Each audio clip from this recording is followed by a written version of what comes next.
கால் தடமே பதியாத கடல் தீவு அவள் தானே. அதை வாசனை மனனில் பூச்செடியாக நினைத்தேன்.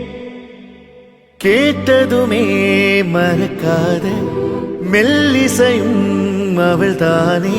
அதன் பல்லவி சரணம் புரிந்தும் மௌனத்தில் இருந்தேன். ஒரு கரையாக அவள் இருக்க, மறு கரையாக நான் இருக்க, இடையில் தனிமை தழும்புதே நதியாய். அவளை ஒரு நாள் நான் பார்த்தேன்.